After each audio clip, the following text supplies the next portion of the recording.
질투의 눈이 먼 대제사장과 사두개인들이 사도들을 잡아서 오게 가뒀습니다. 성경에는 사도들이 잡혀서 감옥에 갇혔다고 합니다.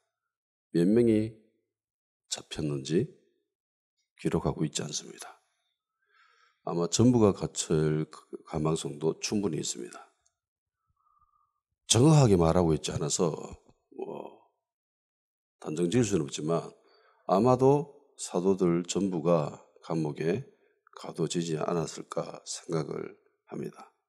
그리고 기이한 일이 벌어집니다. 기적 같은 일이 벌어집니다.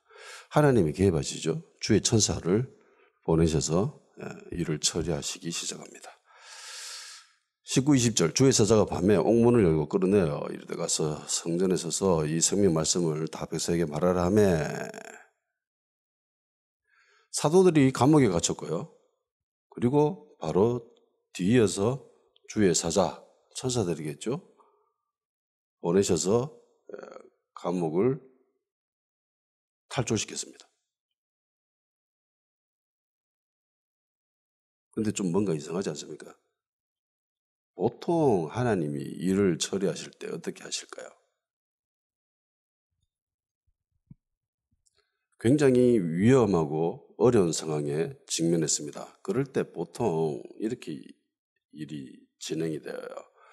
성도들이 기도를 하죠. 이 상황을 하나님께 올려드립니다. 하나님, 주님, 지금 상황이 이렇습니다. 주님 도와주셔야 됩니다. 그렇게 기도를 하고 그리고 하나님이 그 기도를 들으시고 응답을 하시죠. 그래서 하나님의 사람들로 통해서 일을 처리해 가시는 게 보통의 경우입니다. 그러니까 하나님은 성도들의 기도를 통해서 일을 처리하실 때가 거의 대부분이에요. 근데 오늘 본문에 보면은 그 기도했다라는 기록은 없습니다.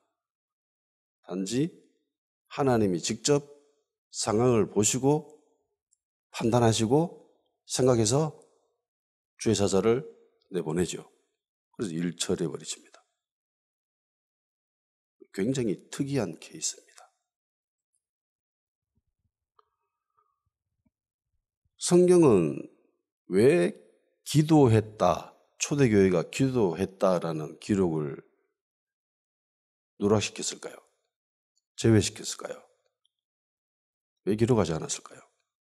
몇 가지 경우의 수가 있을 수 있습니다. 첫째, 기도 안 했기 때문에. 기도 안 했기 때문에 기록을 하지 않았을 수 있습니다. 그런데 성령 충만을 경험한 초대교회 교인들이 사도들이 다 옥에 갇혔습니다. 그런데 이 절체절명의 위기의 순간을 보고 그냥 교인들이 손가락만 빨고 있었을까요? 뭐 하나님 알아서 해주시겠지라고 그렇게 생각하면서 가만히 있었을까요? 그렇게 생각할 수도 있을 수 있겠지만 그 가능성이 굉장히 희박합니다. 성령 충만을 경험한 사람들입니다. 그리고 복음을 정말 왕성하게 전하고 있는 사람들입니다. 하나님 마음을 누구보다도 잘 알고 있는 이 사람들이 기도하지 않았다 쉽게 납득할 수는 없습니다. 물론 기도하지 않아서 그렇게 기록했을 수도 있겠지만은 성령 충만받은 초대교회 교인들이 기도하지 않고 그냥 손가락만 빨고 있었다는 것은 쉽사리 이해하기가 힘듭니다. 두 번째 이유가 있습니다. 기도를 했습니다.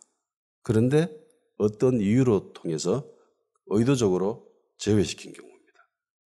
저는 여기에 가능성을 둬요.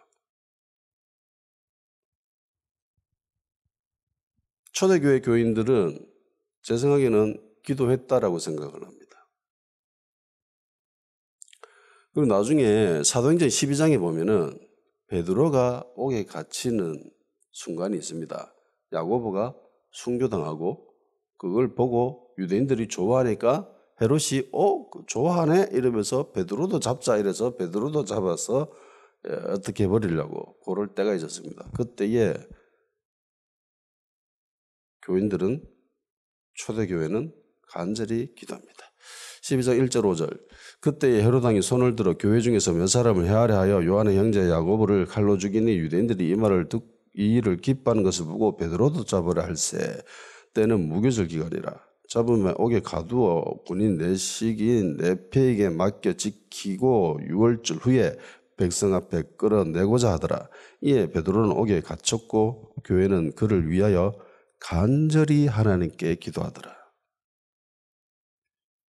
이때 한 명 감옥에 갇혔을 때도 간절히 기도를 했습니다.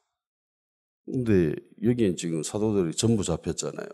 그런데 기도하지 않았다라는 것은 물론 기도 안 할 수도 있겠지만 납득하기는 확률상 굉장히 좀 희박하지 않나 생각을 합니다.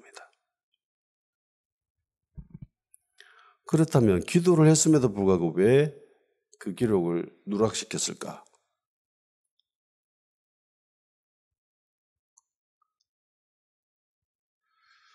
하나님이 일을 처리하실 때 대부분 성도들의 기도를 통해서 한다고 그렇게 이야기를 했습니다.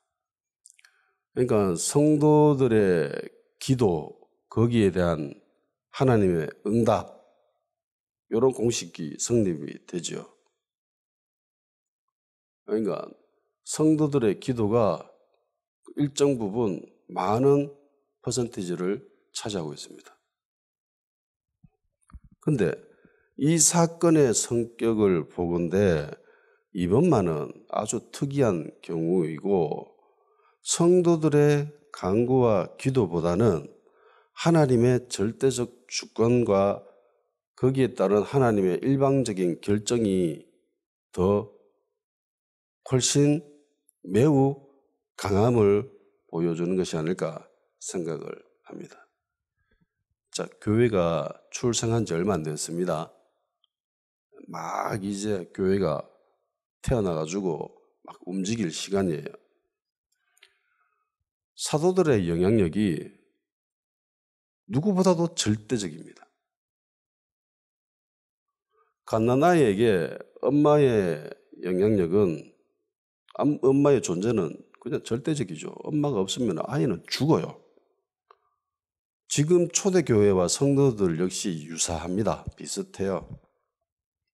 현재 복음은 오롯이 사도들의 입으로 통해서만 전해질 수밖에 없는 그런 상황입니다.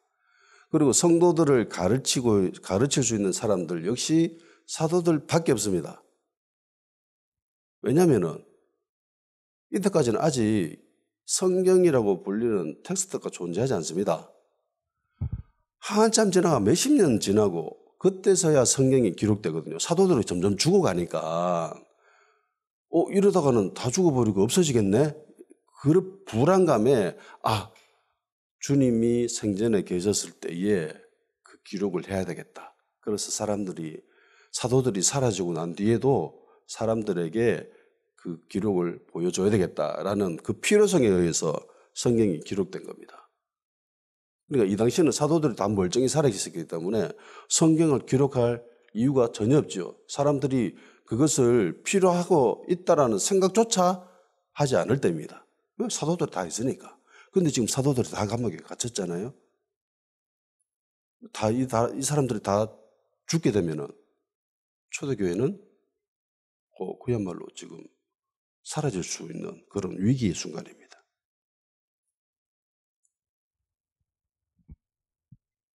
그렇기 때문에 하나님이 직접 개입하신 거예요.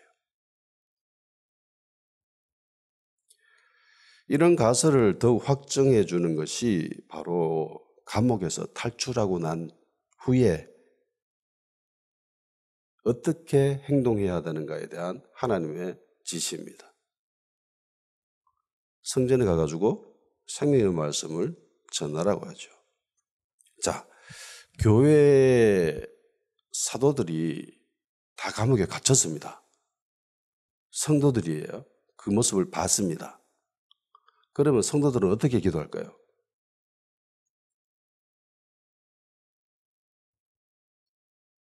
사도들이 지금 감옥에 갇혔습니다.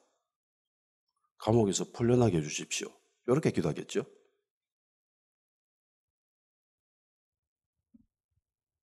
풀려나게 해주십시오, 주님. 자유하게 해주십시오. 탈출하게 해주십시오. 보통 이렇게 기도할 겁니다.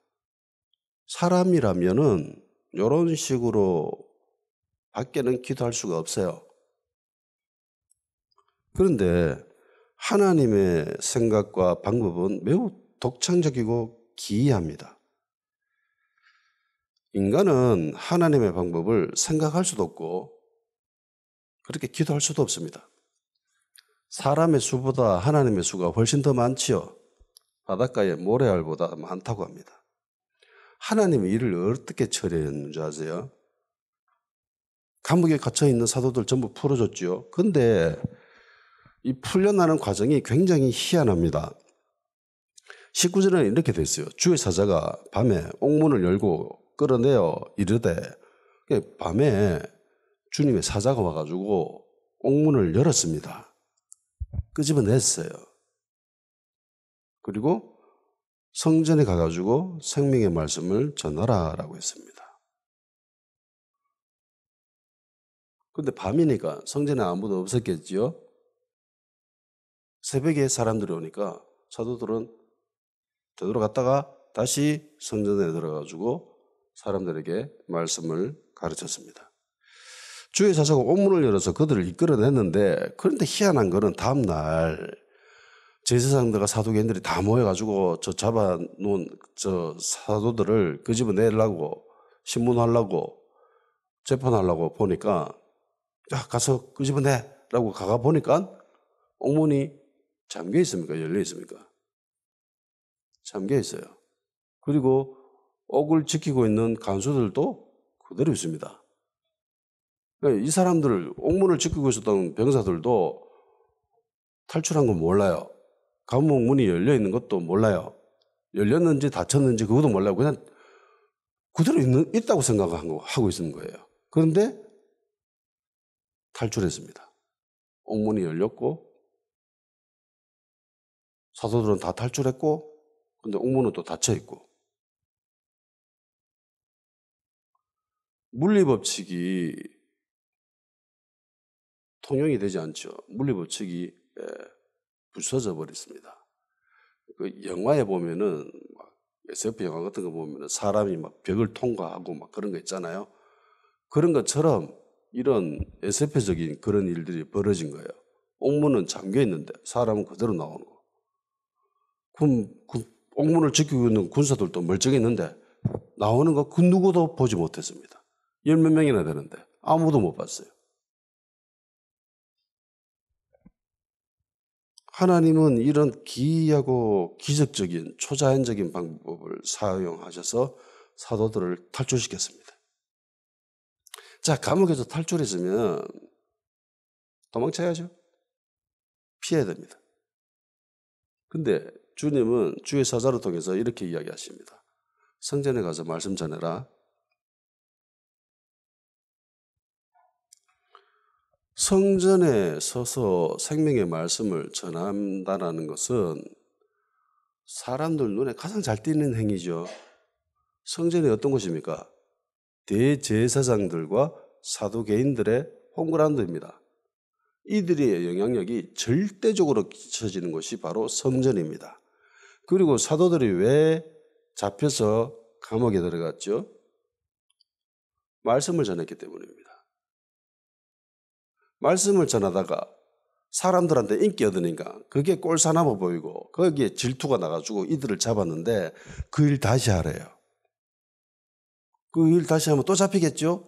예, 뒤에 또 잡힙니다. 눈에 잘 띄는 곳에 가가지고 다시 똑같은 일을 또 해야 해요. 인간일 만일 초대 교인들이 기도했다면 이렇게 기도할 수 있었겠어요? 아니죠. 이렇게 기도 못합니다. 그냥 탈출시켜 주세요. 살려주세요. 그렇게 기도할 뿐이지. 근데 주님은 아주 멋지게 일 처리를 해버리시죠. 기적적인 방법으로, 초자연적인 방법으로 물리법칙을 다 무시하시고 이렇게 일 처리를 해버리십니다.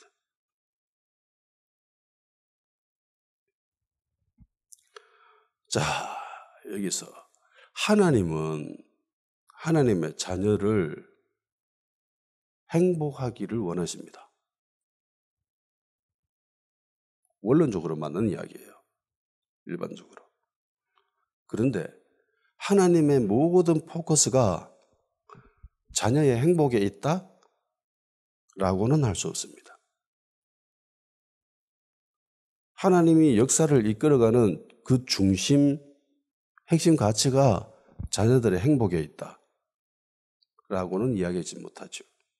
물론 여기서 우리가 말하는 행복의 정의를 어떻게 하는가에 대해서도 한번 짚어봐야 되겠지만은 보통 일반적으로 세상에서 통용되어지는 그런 행복이라고 한다면 그리스도인들에게 있어서 이 행복이라는 거 하는 것은 중심 가치가 될 수 없습니다.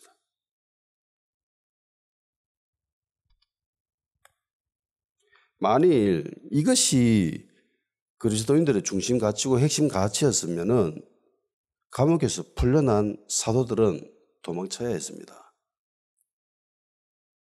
도망치고 숨어 있다가 기회 봐가지고 좀 잠잠해지면, 정해지면, 분위기 괜찮아지면 그때 다시 나와서 해도 되잖아요. 그런데 하나님은 그런 거 전혀 개의치 않고 감옥에서 풀려나자마자 다시 들어가래요. 똑같은 일 또 해래요. 그거 하다가 잡히면 또 잡히는 거겠죠. 실제로 잡혔고. 다시 성전에 들어가는 것은 인간적인 관점에서 보면 이거 미친 짓이죠. 가다가 또 잡히는데. 그러니까 하나님은 사도들이 이런 경험을 통해서 우리가 하나님의 그 일을 하면은 하나님이 책임져 주시는구나 라는 것을 깨닫게 되겠죠. 물론 영원토록 하나님이 모든 일마다 간섭하셔서 그렇게 하지는 않으십니다. 한 사람 요한 사도 이외에는 모든 사도가 순교당했습니다. 만일 행복이 하나님과 그리고 하나님을 주님을 따르는 그리스도인들이 세상에서 살아가면서 가져야 될 중심 가치라면 주님의 지금 일 처리는 잘못됐죠. 근데 성경에 봐도 역사에서 많이 일어난 그런 사건들을 봐도 하나님의 핵심 가치는 성도들의 행복에만 있지는 않다라는 것을 알 수 있습니다. 주님의 방법이 우리에게 보여주는 것이 개인의 행복과 안락과 평안, 성도의 핵심 가치거나 중심 가치가 될 수 없다라는 것을 보여주는 거예요. 감옥에 갇혔으면 풀려나야 되고 자유해야 되고 도망쳐서 행복하게 살면 되는데 그걸 용납하지 않죠. 성도의 삶의 핵심 가치, 이거는 예수님을 증거하는 데 있습니다. 생명의 말씀을 전하고 가르치는 것이 이것이 그리스도인들의 핵심 가치입니다. 이것은 단지 초대교회 기간 동안에만 일어난 사도들만이 취해야 되는 그런 태도인 것은 아니에요. 주님을 드러내는 것은 사도들로 통해서 세워진 교회, 모든 교회와 모든 성도들이 갖춰야 될 핵심 가치입니다. 예수님을 증거하는 것, 예수님을 드러내는 것, 주님께 영광을 올려드리는 것이, 이것이 우리가 가져야 될 삶의 핵심 가치죠. 그래서 그리스도인들이 단지 개인의 행복만을 위해서 기도하고 기복적인 신앙의 태도를 유지하고 있는 것을 보면서 우리는 그것이 전적으로 하나님의 선하심의 결과다. 성도라면 무조건 저렇게 살아야 돼라고는 생각하지 않죠. 뭐 좀 잘못됐는데? 라는 그런 갸우뚱이 있을 수밖에 없습니다. 결국 주님의 말씀대로 행동한 사도들은 성전에 들어가서 생명의 말씀을 전했습니다.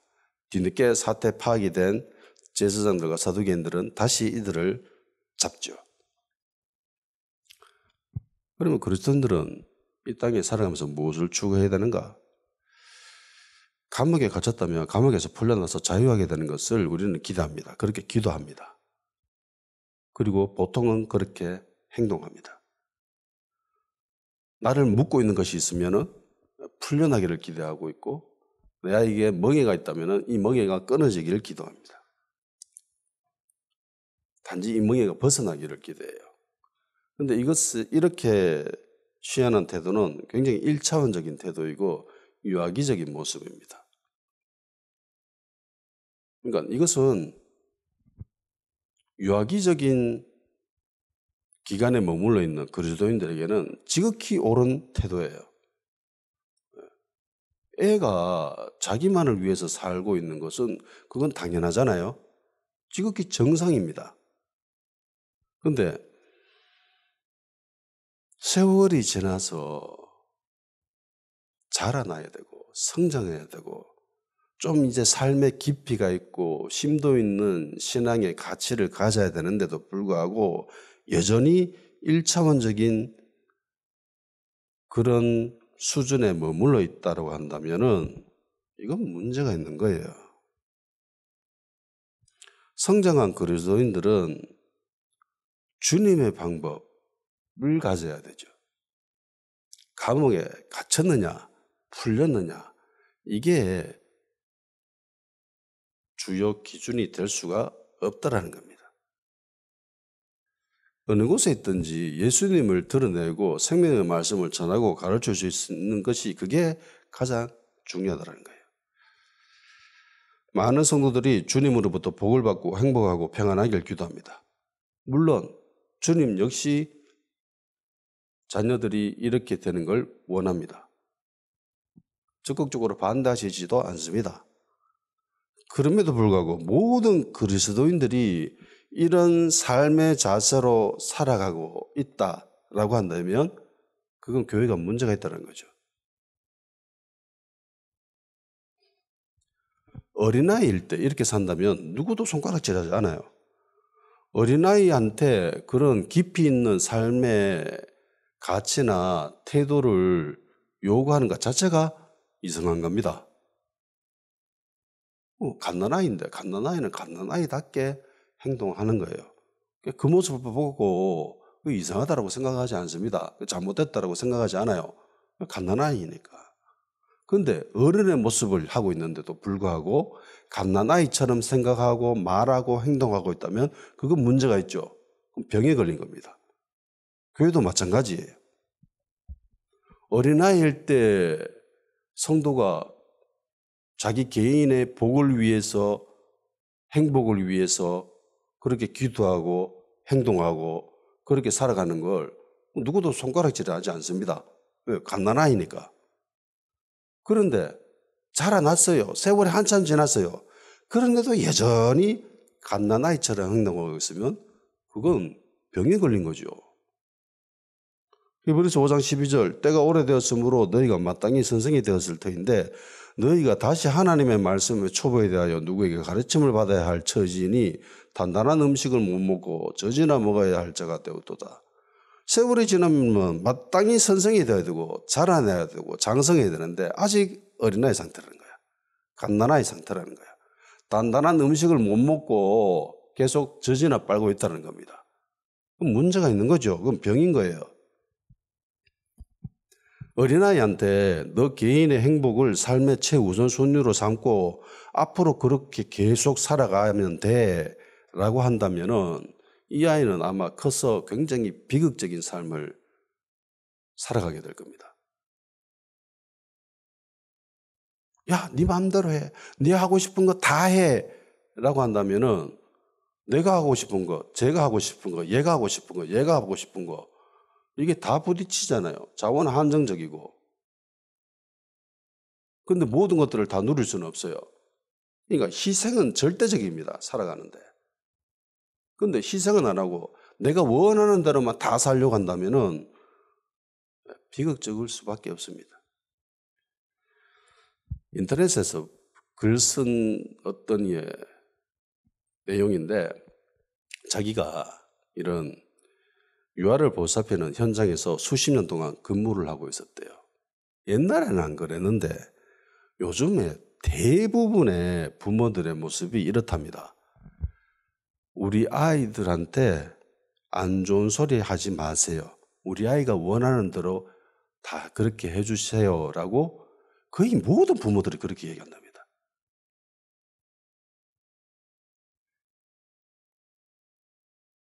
흔히 맘충이라고 부르는 사람들 있죠.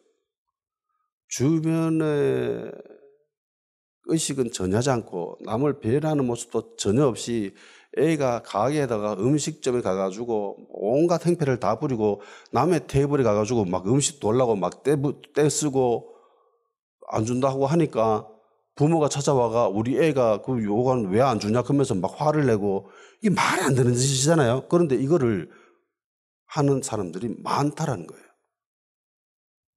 그래서 오죽했으면 우리나라는 어린아이가 출입 금지하는 노키즈 존도 있지 않습니까? 하도 그런 사람들이 많으니까. 그런데 이렇게 자식을 키우면은요, 나중에 반드시 그 아이는 비극적인 삶을 살아가게 됩니다. 자식을 위해서라고 그렇게 행동하고 생각하고 했는데 결국은 그 행동은 자기 자식을 죽이는 태도입니다.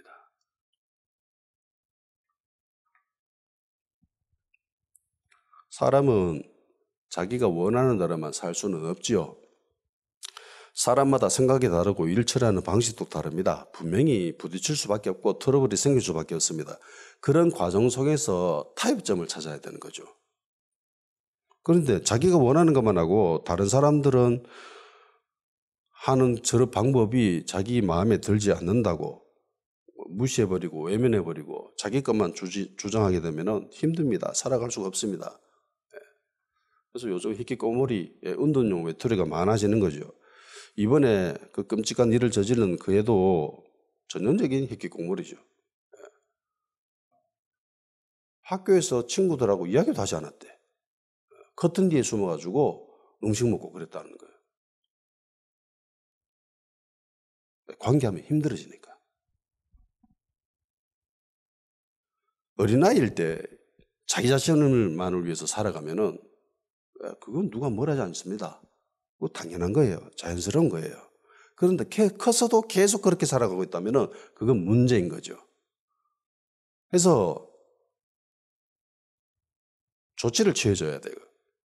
어린아이일 때는 그렇게 살아가는 것에 대해서 부모가 용납하죠. 허용합니다. 또 그렇게 살아가는 것을 적극적으로 장려하기도 합니다. 그런데 조금씩 세월을 먹고 자라나고 성장함에 따라서 부모가 가르치죠. 선생님도 가르칩니다. 이렇게 하면 안 돼라고. 너 자신만을 위해서 살아서는 안 되고 주위 사람들도 생각해야 된다라고. 그렇게 가르쳐야 됩니다. 그런데 가르치지 않고 그냥 내버려 두잖아요. 인간은 전적으로 타락한 존재이기 때문에 가만 내버려 두면은 마귀한테로 끌려갑니다. 인간을 가만히 냅뒀는데 하나님한테로 간다? 그런 사람 본 적 있습니까? 한 명도 없습니다. 의인은 없나니 한 명도 없다는 말이 이 말이에요. 가만 냅뒀는데 이 사람이 자연스럽게 하나님 찾아가고 자기 죄 때문에 막 회개하고 그런 사람은 절대로 없습니다.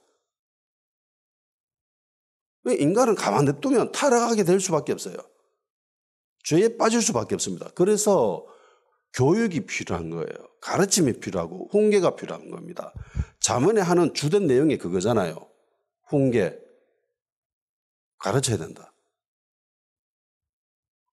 인간에게는 어리석임이 있기 때문에 가르쳐야 되고 훈계해야 된다. 그게 잠언의 주된 내용입니다. 그거 거부하는 사람은 어리석은 사람이라고. 자녀에게 채찍질을 하지 않는 것은 그거는 자녀를 사랑하지 않는 태도라고. 그게 자녀를 죽이는 태도입니다.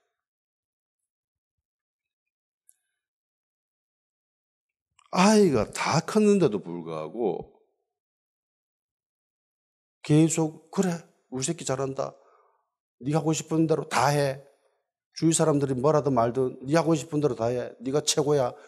그렇게 계속 부추기면서 그렇게 살아간다면 반드시 절망적인 상황에 빠질 수밖에 없게 됩니다. 만일에 주변에 누군가가 그 아이한테 그렇게 가르치고 있다면 제재해야 되죠. 그렇게 가르치면 안 됩니다. 그건 아이를 사랑하는 태도가 아니에요. 아이를 망치는 태도고 아이를 죽이는 태도입니다. 그렇게 이야기해 줘야 됩니다. 마찬가지예요. 복음을 듣고 중생합니다. 영이 깨어나서 하나님의 자녀가 됐습니다. 내가 구원받은 것에 대해서 감사하고 행복해합니다. 주님으로 통해서 복을 받은 것에 대해서 너무 기뻐하죠. 그래서 자기네 구원, 행복, 만족, 평안을 추구하면서 살아가는 것이 그게 문제가 된다라고 이야기하는 사람은 아무도 없습니다. 그게 정상이죠. 그런데 이것이 그리스도인이 되어서 살아가야 될 핵심 가치다라고 가르치지는 않죠. 그렇게 말하지도 않습니다. 세월이 지나서 마땅히 어른이 되었음에도 불구하고 계속 너 개인의 행복만을 위해서 살아라 라고 한다면 그건 문제가 있는 거예요. 개인의 행복만을 바라보면서 개인의 복을 추구하고 기복적인 신앙에 빠져있는 그런 신앙인을 보면서 앞으로도 계속 그렇게 사세요 라고 한다면 그건 올바른 가르침이 아닙니다. 그건 주님의 방법도 아니에요. 주님의 마음도 아닙니다. 감옥에 갇혔다고 불행하고 슬플까요? 물론 불행하고 슬프죠. 힘들 수 있습니다. 근데 감옥에 풀려나면 행복하고 마냥 좋을까요? 좋겠죠. 다시 감옥에 갇힌 것이 감옥에 갇혔는데 거기에서 아무런 생각 없이 그냥 있다면은 그건 좀 문제일 수 있습니다.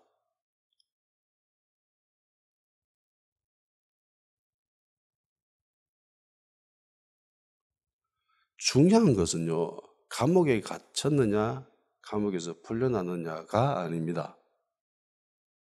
어린아이일 때는 이게 중요할 수 있습니다. 그런데 성장하면 이것은 그렇게 중요하지 않습니다. 중요한 것은 어느 상황 속에서 어떤 곳에서든지 예수님을 드러낼 수 있는가, 어떤 곳에서도 내가 하나님을 예배하고 예수님을 드러내고 생명의 말씀을 전할 수 있는가, 이게 가장 중요합니다. 아멘? 감옥에서 풀려났음에도 불구하고 말씀을 드러내지 못하고 전하지 못하고 가르치지 못하고 예수님을 드러내지 못하고 있는 그런 삶이라면은, 그런 모습이라면 그건 감옥에서 풀려나도 그렇게 좋을 필요는 없어요. 하나님 관점에서 봤을 때.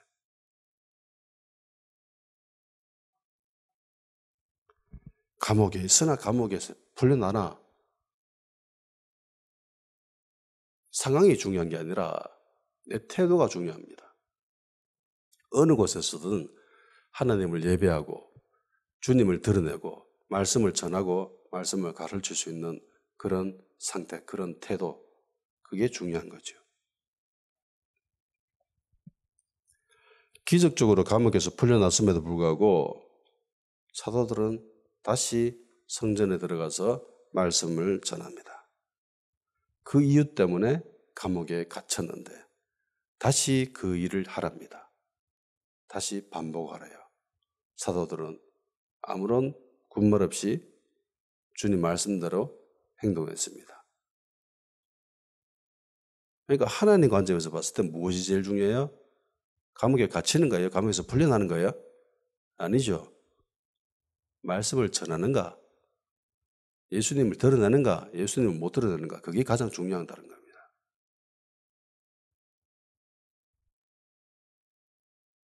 복 받아가지고 공부도 잘하고 좋은 대학교 들어가가지고 좋은 직장 취업해가지고 있다가 나와가지고 또 창업해가지고 돈을 수억, 수십억, 수백억, 수천억을 번다 할지라도 내 삶을 통해서 예수님을 드러낸 적이 한 번도 없다면은 그건 불행한 거예요. 그건 비극적인 겁니다. 비참한 거예요.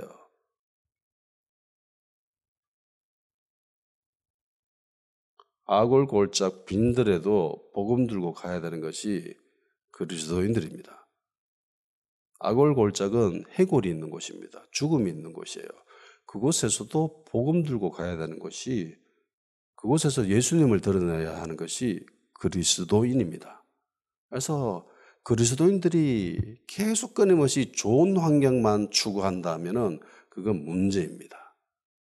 물론 좋은 환경 좋죠. 누구도 좋습니다. 다 좋아합니다. 그런데 그리스도인들이 계속 끊임없이 좋은 환경이 나의 삶을 결정짓는다고 생각을 하면서 끊임없이 좋은 환경만을 추구한다면 그건 문제 있는 거예요. 그걸 생각하는 겁니다. 생각해 봐야 됩니다. 아직 나는 어린아이구나. 나 아직 자라나지 못했구나. 그걸 깨달아야 됩니다. 환경이 중요한 게 아닙니다. 감옥에 갇혔느냐, 감옥에 풀려났느냐, 이게 중요한 게 아니라는 거예요. 예수님을 드러내는 거, 그게 제일 중요하다는 겁니다. 아멘. 주님으로부터 복 받으십시오. 그리고 잘 되기를 원합니다. 아브라함이 받은 그 유업을 잘 이어받아서 많은 것들을 누릴 수 있는 그리스도인들이 되기를 주의 이름으로 축원합니다. 그런데 단지 거기에서만 머물러 버리면 그건 불행입니다. 예수님을 드러내십시오. 야, 니 어떻게 그렇게 공부 잘하는데? 그렇게 누군가 물어보면 너 예수님 믿어서 그렇다. 니 어떻게 그렇게 성격이 좋은데? 예수님을 믿어서 그렇다. 니 어떻게 그렇게 많은 돈을 벌었는데? 주님이 나한테 은혜를 베풀어줘서 예수님 믿어서 내 이렇게 됐다. 그렇게 이야기하는 게 이게 그리스도인들의 모습입니다. 아멘. 다 같이 기도하는 시간 가지도록 합시다. 어린아이 머물지 않고 성장하고 장성한 그리스도인들이 되게 하여 주시옵소서. 그리고 나의 생명이신 예수님을 드러내고 증거하는 것이 나의 삶의 핵심 가치, 중심 가치가 될 수 있게 하여 주시옵소서. 그 어디에 있든지 주님만을 드러낼 수 있는 그런 담대한 용기 있는 신앙이 될 수 있게 하여 주시옵소서.